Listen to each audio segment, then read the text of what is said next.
जैसे जैसे मतदान की तारीख नजदीक आ रही है, वैसे वैसे मतदाता भी अपना रुख साफ करते दिखाई दे रहे हैं। कोई कह रहा है योगी से बेहतर कोई नहीं, तो किसी का कहना है कि बदलाव जरूरी है। तो वहीं कई लोगों का मानना है कि पश्चिमी उत्तर प्रदेश में हुए किसान आंदोलन बीजेपी के लिए थोड़ा संकट जरूर बनेगा। तो वहीं दूसरी तरफ समाजवादी पार्टी आरएलडी गठबंधन को इसका फायदा होता दिख रहा है। ऐसे तमाम पहलुओं और मुद्दों पर लखनऊ शहर से चुनावी रुख का जायजा लिया हमारे सहयोगी निशांत चौरसिया। शर्मा जी की चाय की दुकान पे है। माना जाता है कि राजनीतिक चर्चा केंद्र है। लखनऊ की जो सबसे ज्यादा राजनीतिक चर्चा का जो जगह है वो यहीं पे है। यहाँ पे लोग चाय तो पीते हैं, राय भी बहुत सटीक देते हैं। जानना चाहेंगे कि हवा किस तरफ है। ठंडी की हवा तो काफी तेज है, लेकिन पार्टियों के नेताओं की हवा किधर चल रही है? सपा की तरफ। अच्छा, समाजवादी पार्टी। लखनऊ तो बीजेपी का गढ़ माना जाता है। सपा का क्यों लग रहा है आपको कि सपा भी इस बार वो विकास पे और कंस्ट्रक्शन पे और डेवलपमेंट पे थोड़ा काम कर रही है, तो ऐसा लग रहा है कि उसको आना भी चाहिए और चाहे वो आएगी भी। अच्छा, ऐसा महसूस हो रहा है अब कि समाजवादी पार्टी सरकार को फिर से आना चाहिए? महसूस भी हो रहा है, उसको आना भी चाहिए, ऐसा उम्मीद भी कर रहे हैं कि वो आ जाए। इस बार लग रहा है कि हवा उधर है 100%। यहाँ की अगर लखनऊ की सीट की बात करें तो लखनऊ में 4-5 सीटें शायद निकल जाए यहाँ पे, जैसा लग रहा है। कितना सर इत्तेफाक रखते हैं आपकी बातों को? आप कह रहे हैं कि 4-5 सीट लखनऊ की जो है निकल के आएगी। देखिए, मैं बस इतना कहना चाहूँगा कि राजनीति में अंदाज़ा लगाना तो काफ़ी कठिन चीज़ होती है जब तक रिजल्ट ना आ जाए, और इस बारे में बहुत चीज़ें बोलनी भी नहीं चाहिए। बट जैसा समाजवादी पार्टी ने एक इन्होंने मुद्दा छेड़ा हुआ है ओल्ड पेंशन स्कीम का, तो मुझे लगता है ये एक उनके लिए शायद तुरुप का एक का साबित हो जाए। बट रही बात बीजेपी की, बीजेपी भी अच्छा कर रही है और सभी के मुद्दे अपनी जगह सही हैं। सीटें कम ज़्यादा हो सकती हैं, बट मुझे लगता है अभी बीजेपी को हराना शायद थोड़ा सा टफ हो जाए। हाँ, हमें इस चुनाव से ये ज़रूर पता चल जाएगा कि कौन सी पार्टी सही कर रही है और कौन सी पार्टी गलत कर रही है, क्योंकि अगर कोई पार्टी इतने लंबे मार्जिन से जीतती है तो इतनी जल्दी उसका बाहर होना मुझे लगता है कि इम्पॉसिबल है। बड़ा जमीनी तहकीकात, अब बड़ा विश्लेषण बड़ा जमीनी आपका है।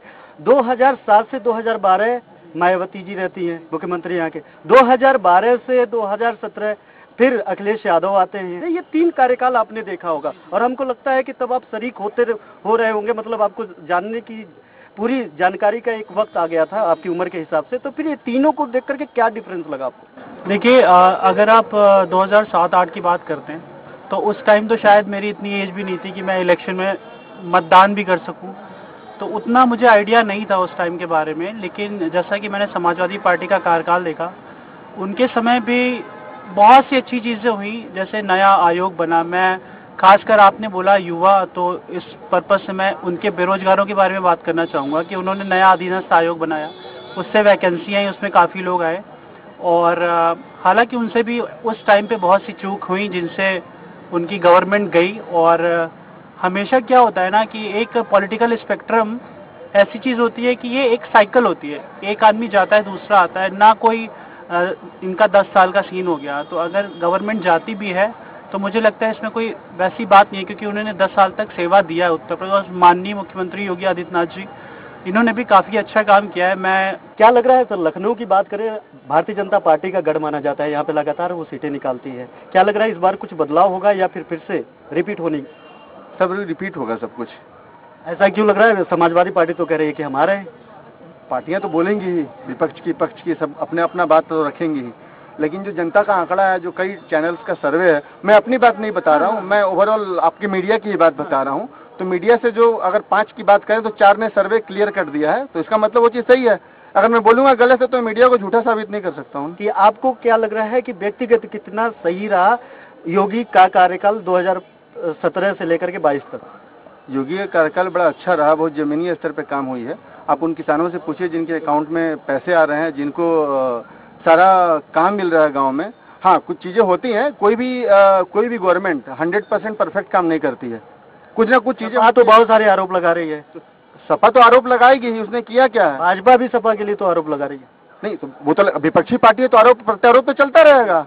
ये राष्ट्र होना चाहिए, राष्ट्र रहना चाहिए, आरोप प्रत्यारोप चलता रहे। पार्टी आएंगी जाएंगी, अटल बिहारी वाजपेयी का नौकरी भी तो चाहिए राष्ट्र में। अगर राष्ट्र रहेगा तो नौकरी चाहिए, रोजगार तो चाहिए ही ना, स्वास्थ्य सुविधाएं चाहिए, सड़क चाहिए, बहुत सारी चीजें, क्राइम कम होना चाहिए। उसमें क्या लग रहा है आपको? क्राइम तो कम हुआ ही है, क्राइम तो ठोक ठोक के मारा गया। आप देखिए ना जाके, वो आगे भी चलता ही रहेगा।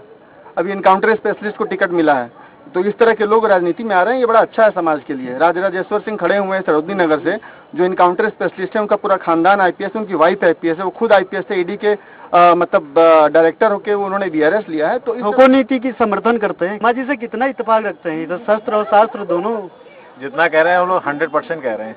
मतलब आप भी एकदम पक्के वाले हैं, मतलब ठोको नीति वाले? बिल्कुल बिल्कुल बराबर। और कुछ क्या लग रहा है कि अखिलेश यादव नहीं आएंगे इस बार?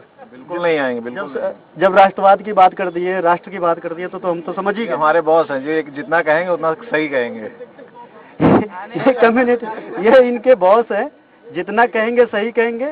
इन्होंने राष्ट्र की बात कर दिया, समझ में आ गया कि इनका जो है रुख क्या है। सर कितना इत्तेफाक रखते हैं? ये राष्ट्र के अलावा भी बहुत कुछ देश में चाहिए होता है। कुछ नहीं, राष्ट्र सबसे बड़ा है।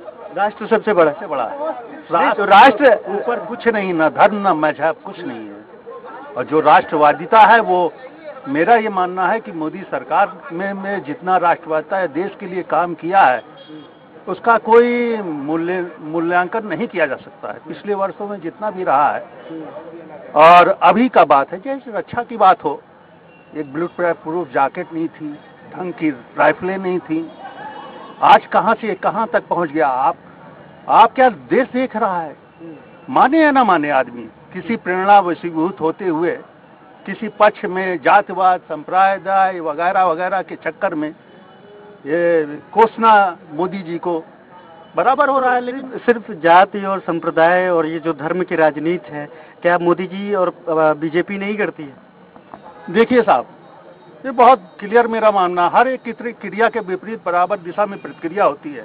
इसके अलावा लोगों को नौकरी चाहिए, खाना चाहिए, रोजगार, रोड, स्वास्थ्य सुविधाएं चाहिए। बिल्कुल बिल्कुल, वो भी तो बहुत महत्वपूर्ण है ना। बिल्कुल, और हम मानते हैं इसमें उस पे भी नहीं, हम मानते हैं उसमें कमी, लेकिन इसका मूल कारण समझना चाहिए। कोरोना कितना बड़ा है? दूसरे जो बड़े बड़े कंट्रीज थे धाराशाही हो गए साहब, फिर भी हमारा हिंदुस्तान कहीं ना कहीं कमी हुई है, लेकिन बहुत संभाला है। इसे कोई अगर सही माने में हम अगर उसको देखें तो इससे इनकार नहीं किया जा सकता है। सर आपका क्या नाम है? स्वामी भानु प्रताप, मैं आजमगढ़ से हूँ। तो भानु प्रताप आगे क्या लिखते हैं? स्वामी भानु प्रताप। आगे कुछ नहीं लिखते, बस यही?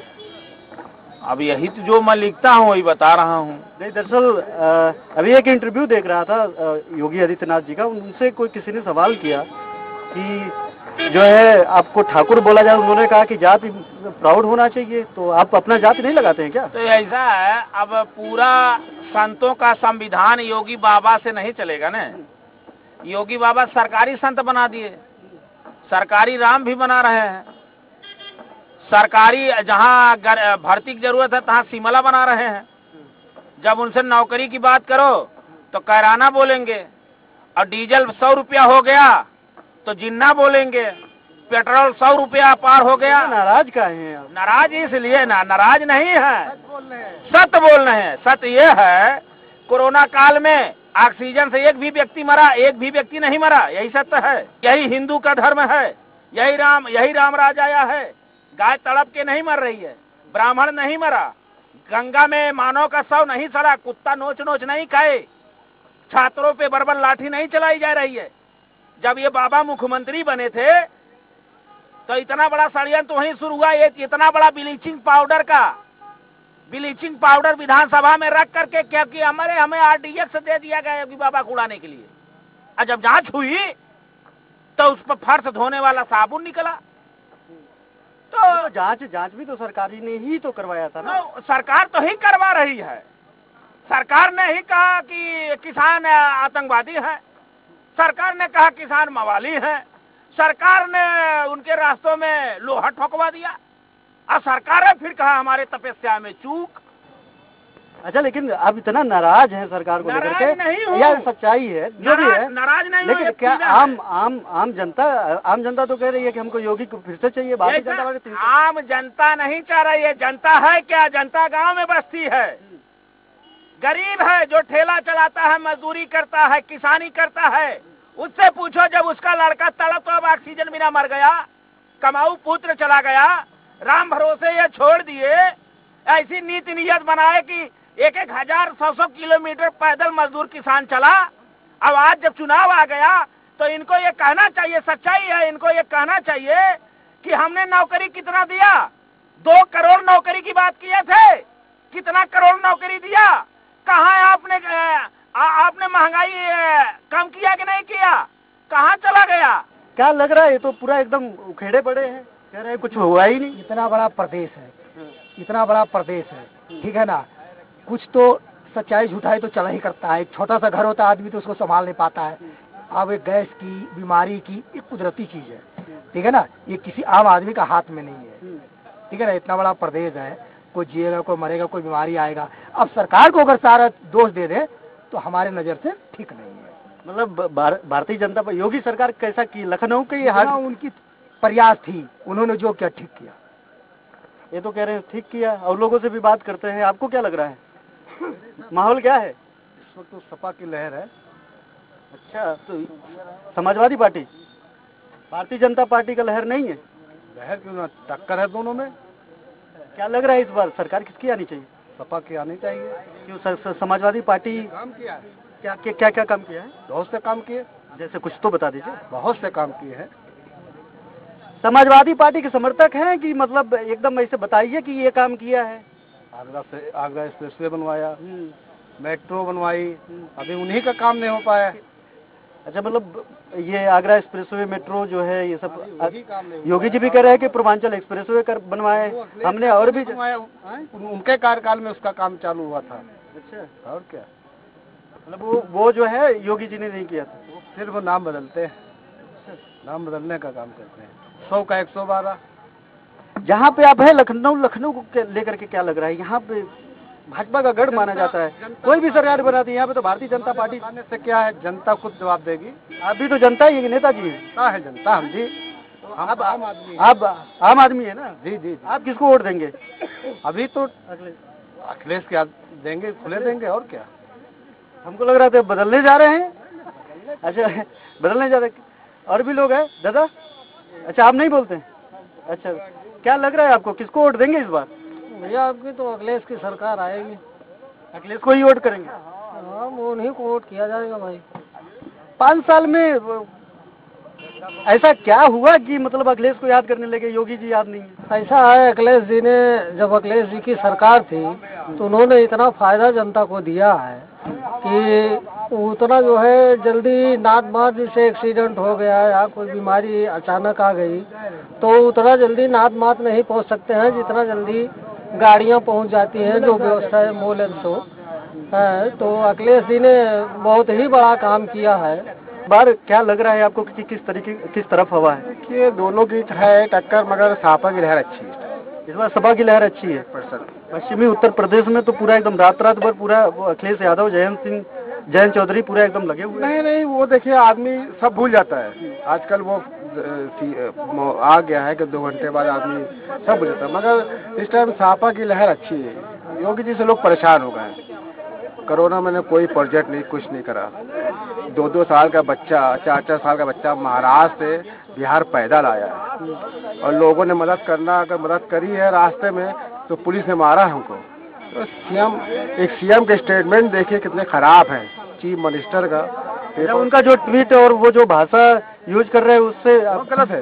एक चीफ मिनिस्टर को हिंदू मुस्लिम करना चाहिए, नहीं करना चाहिए। बात क्या मतलब, एक उत्तर प्रदेश का मुख्यमंत्री, तुम हिंदू और मुसलमान है, नहीं करना चाहिए। क्या लग रहा है इस बार कुछ सिनेरियो बदलेगा, फिर से रिपीट होगी योगी सरकार, या फिर अखिलेश यादव की लहर चल रही है? आपको क्या लग रहा है? महंगाई बढ़ी हुई है, 23 करोड़ लोग गरीबी रेखा के नीचे आ गए हैं। यूपीए सरकार ने 10 साल में 27 करोड़ लोगों को गरीबी रेखा के ऊपर लाया था, आज वो फिर 23 करोड़ लोग गरीब की रेखा के नीचे आ गए। आज हमारे यहाँ 5% लोग गरीबी रेखा के नीचे हैं। पहला बिहार, दूसरा झारखंड, तीसरा उत्तर प्रदेश आता है। क्या करते हैं आप? मैं वरिष्ठ पत्रकार हूँ। बेरोजगारी, महंगाई सबसे बड़ा मुद्दा है। स्वास्थ्य में जीडीपी का 1.5%, 1.35%। देखिए, ये माहौल तो जब लोकसभा चुनाव 2019 में हुआ था तब भी था, लेकिन फिर से आ गई भारतीय जनता पार्टी केंद्र में। तो इस बार क्या लग रहा है, पॉलिटिकल सिनेरियो जानना चाहिए? देखिए, इस बार हिंदू मुस्लिम नहीं चल पाएगा। वहाँ पर ये हर बार हिंदू मुस्लिम नहीं चल पाएगा। अब जो इलेक्शन होगा वो मुद्दे पे होगा। अब विकास की बात कर लें।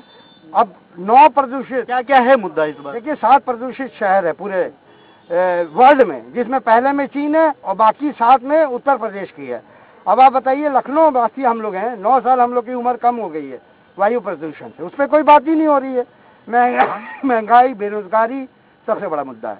लोग जो है कार्यकर्ता से लेकर के नेता तक, मुख्यमंत्री तक के बयानों को मेंशन कर रहे हैं कि ऐसा उनको नहीं करना चाहिए, और भी बहुत सारी चीजें बात करेंगे। जो लड़ाई होगी वो अखिलेश के लिए नहीं कि अखिलेश को हम जिता दें। यहाँ जनता की लड़ाई बीजेपी से है। जनता वर्सेस बीजेपी है।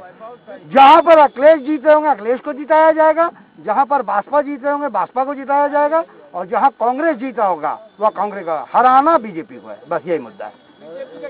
मतलब आपका कहना है कि अखिलेश यादव नहीं, बीजेपी के खिलाफ माहौल है। बीजेपी के खिलाफ जो है, जो भी सामने रहेगा बीजेपी को हराने के लिए, जनता उसे वोट करेगी। और भी लोगों से बात करेंगे।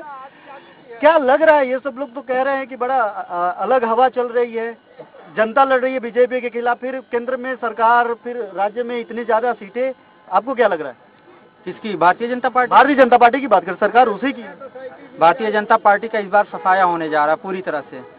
इससे कौन सा आंकड़ा?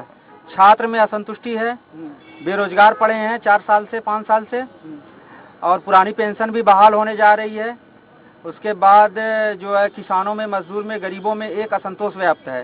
5 किलो ये अनाज देते हैं गरीबों को, 5 कुंटल अनाज खेत में चरवा देते हैं।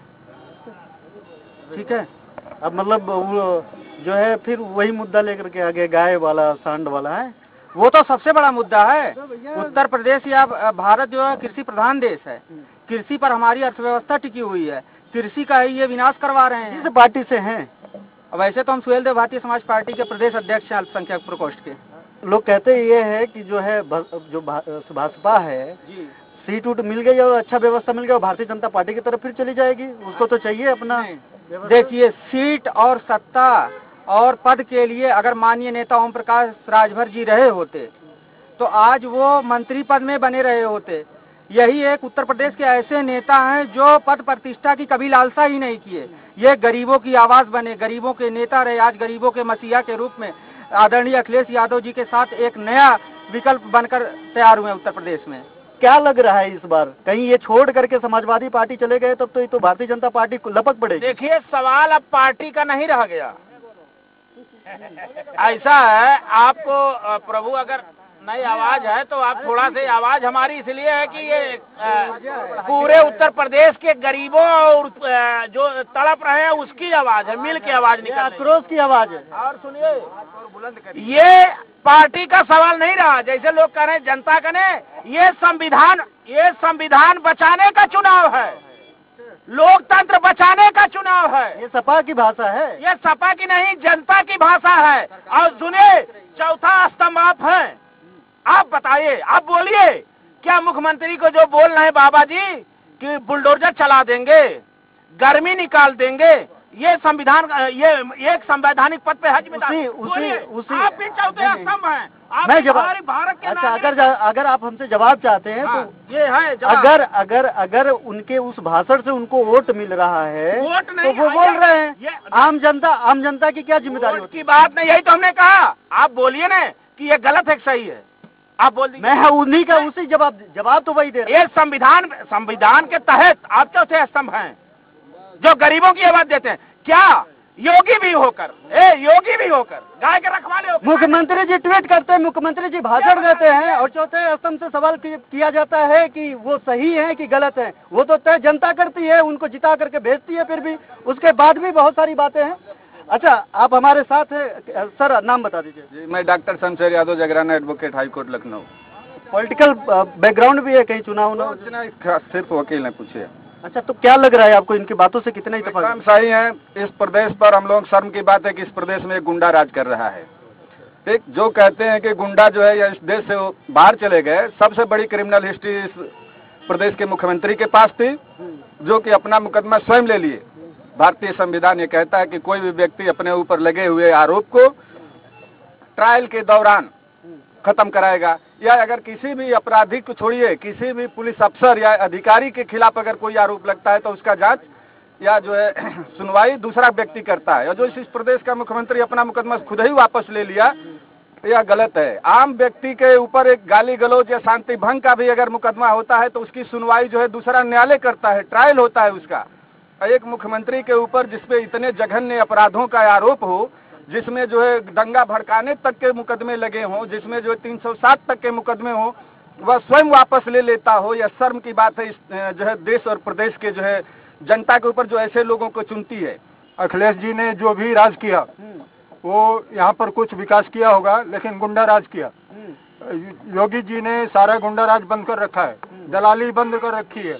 ये जरूर है कि उनके मंत्री लोग भ्रष्ट हैं, लेकिन बड़े बहुमत से योगी जी आएंगे, क्योंकि अच्छा, मतलब मंत्री जी लोग उनके भ्रष्ट हैं? मंत्री जी भ्रष्ट हैं, इसमें कोई शक नहीं। योगी जी मतलब योगी जी ईमानदार हैं और योगी जी ने लोगों को सुरक्षा दी है, बेटियों को सुरक्षा दी है, लोगों को सुरक्षा दी है, और इस कोरोना काल में भी बहुत सारा उन्होंने काम किया है।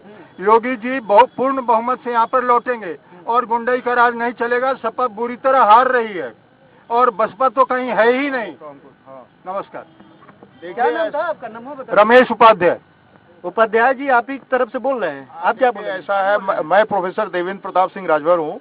देखिए, चाहे जितना जोर लगा लो, चाहे जितना शोर मचा लो, आएंगे योगी जी। ठीक है, राजभर जी, जो आपके राजभर जी नेता जी, वो तो कह रहे हैं खदेड़ा हो बे। ऐसा है, वो ओम प्रकाश राजभर पूरी तरह से नेतृत्व विहीन हो गए हैं। राजभर उनके साथ है ही नहीं है, वह सिर्फ चिल्लाते हैं, झूठ बोलते हैं और राजभर समाज को बेचने का काम करते हैं। उनकी नेतागिरी, लीडरशिप। ये तो भारतीय जनता पार्टी से सहयोगी थे। देखिए, भारतीय जनता पार्टी ने उनको संजीवनी बूटी दे दी। अगर भारतीय जनता पार्टी ने उनको विधायक नहीं बनाया होता तो आज उनकी राजनीति खत्म हो गई होती। वो सड़क पर भीख मांग रहे होते। वो टेम्पू ड्राइवर है, वो टेम्पू ड्राइवर है, 10वीं फेल है। मोदी जी भी तो कहते हैं हम तो चाय बेच रहे थे। ये सब कोई बात थोड़ा सा, ये कौन सी बात है नेताजी? देखिए, गलत तरीका गलत हो गया। और भी लोग हैं, नहीं, ये ऐसा नहीं। और भी सरकार जा रही है, चिल्लाते रहेंगे। अच्छा, क्या लग रहा है आपको नेताजी? और भी नेताजी हमारे साथ हैं। हम डॉक्टर रामराज सिंह पटेल मिर्जापुर जिला पंचायत के पूर्व अध्यक्ष रहे हैं। आज देश का दुर्भाग्य है कि आजादी के, अरे इनको सुन लीजिए। आजादी के 74 साल बाद देश में जाति धर्म की बात हो रही है, जनता की गर्मी उतार। वो सब सारी बातें बता दी हैं आप, सब लोगों ने बता दिया। आप क्या चाहते हैं ये बताइए, क्या होना चाहिए? ये सब लोग बता दिए, जनता को पता है। पूरे देश में जिस तरह से नेताओं के बयान आ रहे हैं बहुत दुर्भाग्यपूर्ण है। इस देश की आज़ादी के लिए जिस तरह से सुभाष चंद्र बोस ने, चित्तरंजन दास बसु ने, डॉक्टर राम मनोहर लोहिया ने, उसके पहले महात्मा गांधी ने, उसके पहले जिस तरह से लोग किस पार्टी से हैं ये बताइए? किसी पार्टी से नहीं। तो साथियों, साथियों कहाँ है यहाँ पे? पार्टी से हैं, आप बताइए किस पार्टी से? पहले ये बताइए।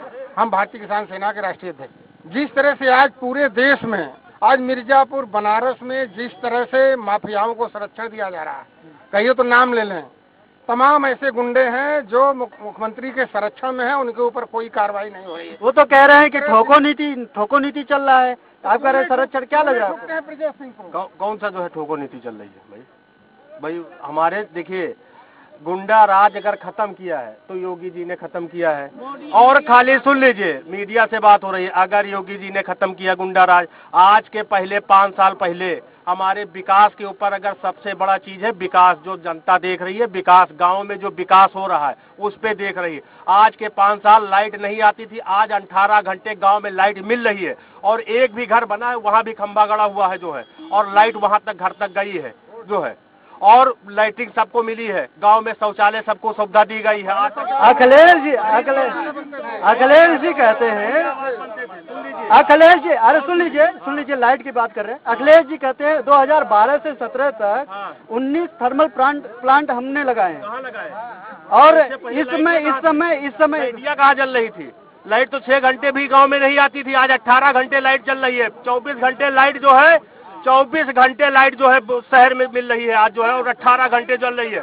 देखिए क्या बहुत सारे इनके पास खतरा खतौनी है, आप क्या कहेंगे? मैं मीडिया के माध्यम से कहना चाहता हूँ, राजभर जी प्रोफेसर हैं, अब हम जानते नहीं किस विश्वविद्यालय में हैं, लेकिन हमको नहीं, मेरी बात सुनिए, मीडिया से मैं बता रहा हूँ, इनको अभी इतिहास सुनिए, ये तुकबंदी से बेहतर है कि जमीनी हकीकत बताइए क्या होना। आज जो है उत्तर प्रदेश में जो दशा है, अभी आपने देखा तमाम बैकवर्ड के लोग आरक्षण के सवाल पर, शिक्षा के सवाल पर, बेरोजगारी के सवाल पर, प्रोफेसर साहब को जानना चाहिए कि आज़ादी के 75 साल बाद भी जो विश्वविद्यालय हैं, जो यूनिवर्सिटियां हैं, उन कॉलेजों उसमें कितने बैकवर्ड और कितने दलित के लोग प्रोफेसर हैं, शायद इनको मालूम नहीं होगा। NFS की बात कर रहे हैं ना फाउंड सुटेबल का एक मुद्दा हुआ था, आप ही का जवाब ले रहे हैं।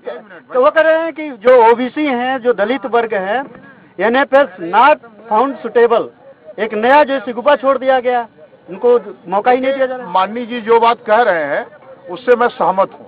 देखिए जो सच्चाई है वो सच्चाई है। जितनी भी स्टेट यूनिवर्सिटियां हैं, सेंट्रल यूनिवर्सिटियां हैं, उसमें ओबीसी, एससी और एसटी के प्रोफेसरों की, एसोसिएट प्रोफेसर की और असिस्टेंट प्रोफेसर की निश्चित रूप से संख्या कम है, लेकिन उस संख्या कम होने का एक कारण है।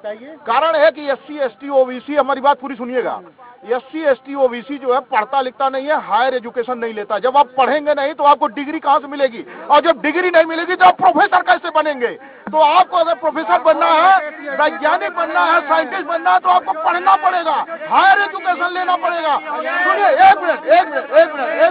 शिक्षा को जो है इन्होंने चर लिया, समाजवादी और बसपा ने जो ये तो पूरे दलित समाज, पिछड़े समाज, सारे समाज ने कह दिया कि कोई पढ़ा लिखा ही नहीं है, तो उनको न सर्टिफिकेट मिलेगा, न नौकरी कर पाएंगे। अरे मेरे नौजवानों, इंसानियत की आवाज उठाओ, ये देश मजबूर हो गया, ये पाखंडियों के साथ ये ठोक दो। अरे इनका जवाब दीजिए। इनका ये जवाब है कि पिछड़े हाँ, हम पाखंडी हैं, पाखंडवाद को हरते हैं, समाजवाद देते हैं। और सुनिए, खाली गुंडा एक था, गुंडाओं का जादू चलता था भैया, एक भी राशन नहीं पाते थे, राशन लाइन लगा के राशन नहीं मिलता था, खाली कंगालियों का होता था, खाली दंगा होता था। राय और अपने हंगामा काट रहे हैं। कहीं न कहीं यही माहौल उत्तर प्रदेश के चारों तरफ जा रहा है, और यही सारी राय राजनीति चाहते हैं कि परसेप्शन का एक खेल आता है, जिधर परसेप्शन बना उधर हवा उड़ती है और सरकार ऐसे ही बदलती है। कुछ ऐसे ही अगली बार अलग अलग क्षेत्रों में चलेंगे, अलग अलग लोगों का राय जानने की कोशिश करेंगे कि आखिर वहाँ का रुख क्या है और उन लोगों की राय क्या है। कैमरामैन अभिजीत के साथ घनश्याम चौरसिया, स्वराज न्यूज, लखनऊ। और इसी के साथ कुर्सीनामा में इतना ही। मुझे दीजिए इजाजत, नमस्कार।